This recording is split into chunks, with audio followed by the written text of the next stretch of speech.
જૂનાગઢ જિલ્લાના માળિયાહાટીના તાલુકાના ચોરવાડ ગામના રાકેશ ડાભી નામનો યુવાન શહીદ। રાકેશ ડાભીના પરિવારમાં બે ભાઈઓ છે, તેમાંનો આ નાનો ભાઈ રાકેશ ડાભી હતો। જ્યારે આ સામાન્ય પરિવારમાં માતાપિતા મંજૂરી કામ કરી બંને બાળકોને શિક્ષણ અપાવ્યું હતું અને પરિવારમાં માતાપિતા અને બંને ભાઈઓ હતા, જેમાં રાકેશ ડાભી નાનો હતો, જે શહીદ થતાં આજે પોતાના વતન એવા ચોરવાડ ગામે તેમનો પાર્થિવ દેહ આવતા ચોરવાડ શહેર હિંકે ચઢ્યું છે। આર્મી અધિકારીઓએ જણાવેલ કે કોળી સમાજનો આ જવાન દેશને બચાવવા સતત 3 દિવસ સુધી સતત ઝઝૂમતા રહ્યા હતા।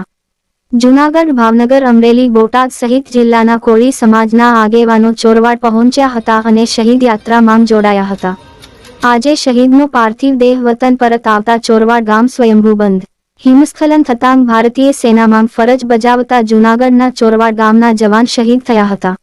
આ જવાન સિયાચેનમાં ફરજ બજાવી રહ્યો હતો। ચોરવાડ ગામના વતની રાકેશભાઈ ડાભી અગ્નિવીરના પદ પર નોકરી ઉપર ગયા હતા। જૂનાગઢ જિલ્લાના ચોરવાડ ગામના રહેવાસી રાકેશભાઈ ડાભી 24 ફેબ્રુઆરી 2023 થી અગ્નિવીરના પદ પર નોકરીએ ગયા હતા। સેનામાં તેમની પહેલી પોસ્ટ આસામ અને બીજી પોસ્ટ લેહ લદ્દાખમાં હતી। આર્મીમાં 19 મહાર રેજિમેન્ટમાં ફરજ બજાવતા હતા। ચોરવાડના જવાનની પોસ્ટિંગ સિયાચેનમાં હતી અને 2 વર્ષથી મહાર યુનિટમાં યુવાન ફરજ બજાવી રહ્યો હતો।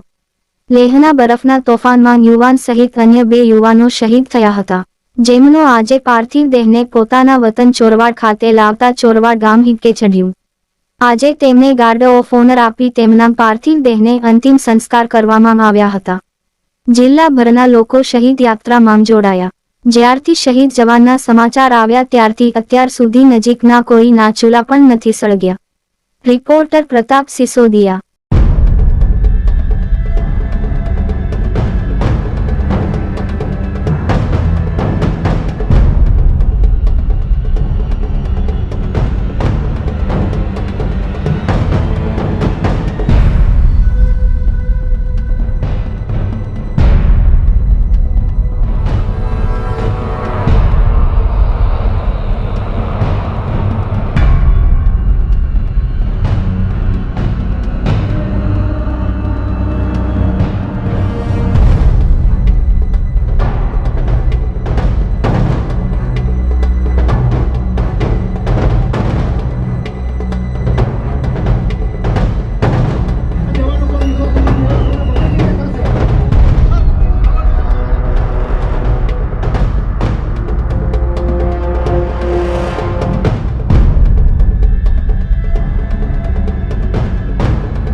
આજરોજ ચોરવાડ મુકામે સૌરાષ્ટ્રના સપૂત રાકેશભાઈ દેવાભાઈ ડાભી પોતે દેશ રક્ષા કરતા કરતા પોતાના પ્રાણ ન્યોછાવર કર્યા અને આપણે બધાને એ સહી સલામત અને સુરક્ષિત રાખી ગયા। એવા બાળપણથી પોતે દેશની લાગણી અને દેશભક્તિ સાથે તે પોતાની ટ્રેનિંગ કરતા એમનું મિત્ર મંડળ અને તમામ ગામજનોએ આજે અહીંયા એમને શ્રદ્ધાંજલિ આપેલી છે। શહીદ યાત્રામાં 19 મહારમાંથી એમની રેજિમેન્ટ, એમની 19 મહાર એમની રેજિમેન્ટ, એ લોકોએ ગાર્ડ ઓફ ઓનર આપ્યું। તેમની 2 વર્ષની નોકરી અહીંયા માજી સૈનિક સંગઠન જૂનાગઢ અને ગામજનોએ જે પ્રેમ અને લાગણી બતાવી છે, અને ખાસ કરીને આ રાકેશભાઈ ડાભીએ કે એક સૌરાષ્ટ્રનો સપૂત કેવો હોય, એક કોળી સમાજનો દીકરો ધરતી ધ્રુજાવી દે કેવું હોય, એ એને બતાવી દીધું કે 3 દિવસ સુધી લગાતાર બરફમાં રહીને પણ દેશને બચાવ્યો છે અને આખરે પોતાના જીવન હાર્યા છે પણ દેશને જીતાડ્યો છે। એવા રાકેશભાઈને અહીંયા શ્રદ્ધાંજલિ આપી છે, તો આપણે સૌ એને શ્રદ્ધાંજલિ આપીએ છીએ। જય હિન્દ, જય ભારત।